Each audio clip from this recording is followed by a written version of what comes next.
started being a school teacher, you work constantly. You don't, what's the phrase? You don't work to live, you live to work. So I would be surviving off, 5 or 6 hours of sleep a night. I would be going work all day. I'd go straight to the gym, do a really heavy workout, sort of aerobic style, running, jumping around, crazy stuff. I'd whiz home, shovel some food in my mouth, be working all night, and then I'd go to sleep and do it all again. And then at the weekends, I would be seeing friends, drinking, socialising. So I was just like whizzing around, whizzing around this life. And I was just running my body further and further and further into the ground, physically and mentally. And I didn't have any coping strategies at all. So I had a 2-week Easter holiday from school, and I was like, I bet I can fit in a full holiday to Australia in 2 weeks. And I went and had like the trip of a lifetime. It was unbelievable. I loved every second of it. But in true Emma style, I did everything. I was running around here, there and everywhere, getting all the things ticked off the bucket list. And I had a couple of wobbles on the trip where I remember being like, I feel faint, I feel like I'm going to pass out. I then came back to England. I think I came back on the Saturday, was back into work on the Monday. I always kind of describe the exact moment that it happened because I can remember it so vividly. And I was sat at my desk and I had my teaching assistant who was like to the right of me. And I remember just like turning my head. And in that moment, I just had that like wobble of like everything just kind of went, and I was like, whoa, something really, really weird just happened. And it was like this dark shadow just came down over me in that moment. And in my head, I was like, I'm just tired. I'll go to sleep, I'll get to the weekend and I'll be back to normal. But that never came. I was really lucky in that I had a really amazing family doctor. And I think at the start it was just a lot of backwards and forwards because there were so many things that it could have been. So I was absolutely beside myself for that first few weeks because I was just like, nobody knows what's going on with me. And you have that moment where you're like, am I like losing my mind a little bit here? Am I dreaming? Like, is this real? Am I actually going through this? So I did all the holistic routes. So I did chiropractor, osteopath, physiotherapist, acupuncture, Reiki.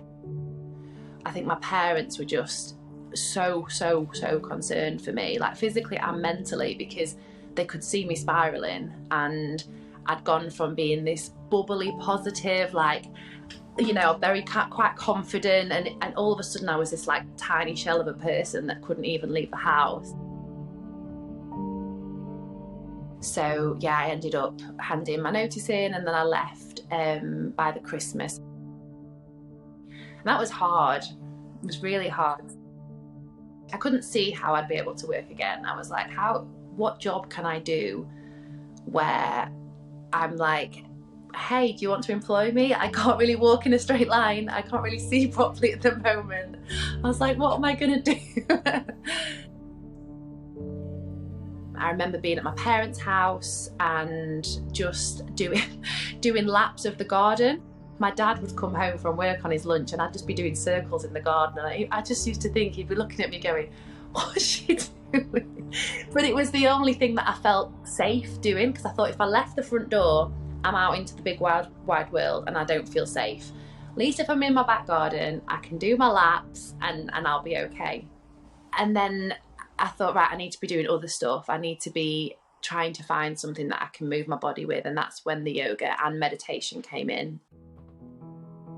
I remember there was one day I was in mentally in such a bad place. And I remember just sobbing and just all of a sudden I got the energy to be like, okay, get onto the meditation app that I was using, do a meditation. Even if I'm sat crying doing it, I'm going to try and do it. And I did it, and it massively helped. And I think that was when, even though I didn't really truly realize it then, that was so important for my progress and for kind of moving me along, because I was like, I've now got something that I can control that helps me a little bit, that I can do anywhere. And then I connected with Amy Shockett. She does a lot of stuff on social media. She's a personal trainer. She's in the UK. She's similar age to me. And she was describing the exact same symptoms as me, but she had her diagnosis. So she'd mentioned about a hospital in London called the Royal National ENT Hospital. So I asked my GP for a referral to that hospital, and I eventually got that appointment. Went down to London, which in itself is difficult with a vestibular disorder because it's a crazy busy city. Had all of the tests done, hearing tests, balance tests, putting me on a chair with the goggles, spinning me round, doing all that. And I finally sat down with a consultant at the end who said, I am 99.9% sure this is vestibular migraine. And the relief was like someone sat there confidently telling me something that I feel is the case. But it took a year. It took a year to get that diagnosis.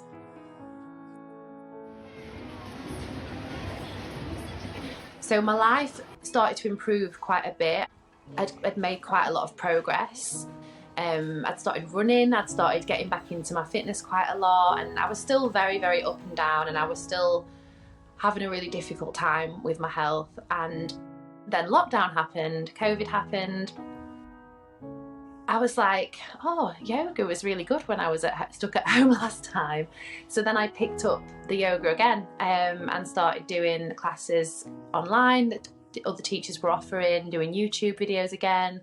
I was starting to see this pattern of like, oh, yoga seems to be helping me when I'm having difficult times.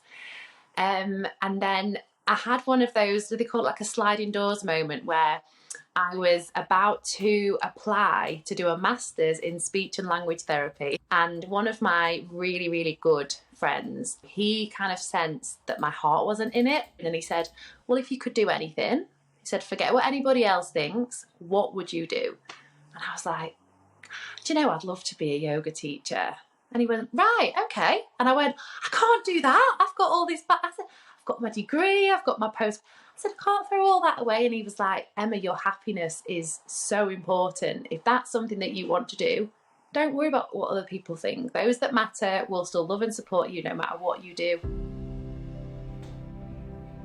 Literally, I think the following week, I found somewhere that I wanted to do the course. I applied.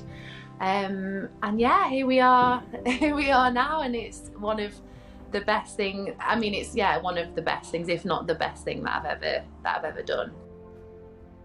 I knew when I started my training it was going to be slow, gentle, nurturing, suitable for people with chronic illness, you know, with mental health struggles, and I wanted it to feel like a big hug for the body and for the, you know, for the nervous system.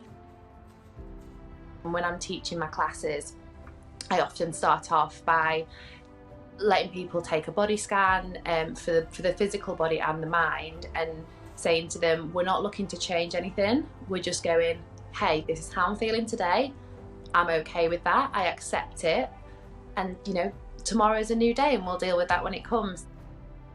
And it wasn't until I did my training and I started to understand the science behind it and why it is so amazing, and why actually doing something like that, which probably is one of the last things you'd ever want to do if you were feeling dizzy and, you know, all of those balance issues and stuff, you wouldn't think, I want to do some yoga and practice my balance and, you know, do something that's going to make me feel uncomfortable potentially. But I think when you understand, like I say, the science behind it and how it affects your nervous system, it makes sense that it brings everything down and your body just goes,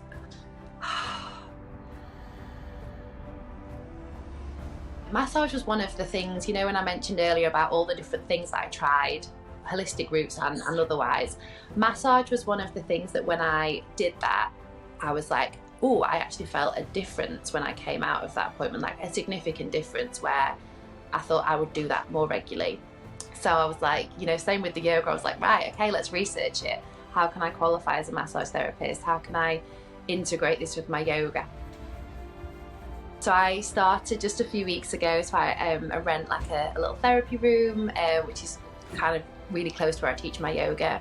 What I love about massage is it has a very similar effect on the body as yoga and meditation does. It's all, for me, it's all aimed around switching off fight and flight, relaxation. Like I'm genuinely so sort of proud of myself for getting to this point, and every single thing that's happened, I'm able to look at it and go, okay, it's led me to this place that I'm in now. And I didn't think that happiness like this would ever be possible, even though I'm still struggling with symptoms every day. Is, you know, it's emotional to think about it, because I didn't think I'd have this quality of life and this, you know, fulfillment in my career and, you know, helping other people. I just didn't think it was possible. So if someone says to me at the end of a yoga class or a massage, oh my gosh, I feel so much better, I'm like, that's it, that's all I want, that's all I want.